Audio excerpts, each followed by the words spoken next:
Biz yutuqqa erishgan odamlardan ibrat olaveramiz. Nimaga yutuqqa erishdi? Bu bola zo'r bola edi, zo'r o'quvdi, zo'r harakat qiluvdi. Vaqtini bekor o'tkazmadi. Chunki vaqt bekor o'tdimi, dunyo xaroblashib boraveradi. Vaqt bekor o'tdimi, oxirat xaroblashib boraveradi. Vaqtini bekor o'tkazgan inson ikki dunyoda xor bo'ladi. Xor bo'ladi. Bu dunyoni o'zida boshlanadi xorlik. Nimaga? Chunki vaqtini bekor o'tkazgan odamda na bilim bor, na hunar bor, na boshqa narsa bor.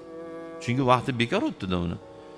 Ha, bilimi yo'q, hunari yo'q odam dunyoda yaxshi topib, yaxshi yashay oladimi? Men o 2 juma oldin aytdim-ku, payg'ambarlarning hunarlarini aytib berdim. Payg'ambarlar hunar qilgan, payg'ambarlar kasb qilgan, payg'ambarlar tirikchilik qilgan. Shular bilmasmidi rizq Xudodan ekanligini? Bular bilamidi-kin degan savol bu ahmoqlik bu. Nimaga?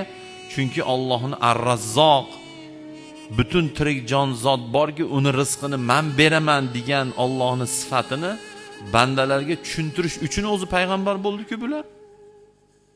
Lekin %100 Allohning Razzoq ekanligini bilib turib, nimaga bular hunar qildi?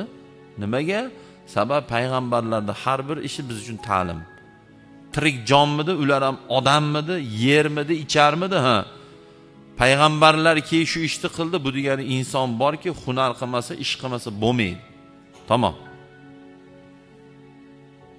Rizq Xudodan deb turib, Hazrat Umarning gaplarimi? Ha. Rizq Xudodan deb uyda o'tirib qolmanglar. Bilasizlar-ku, osmondan kumush va tillolar yog'maydi degan gaplari bor.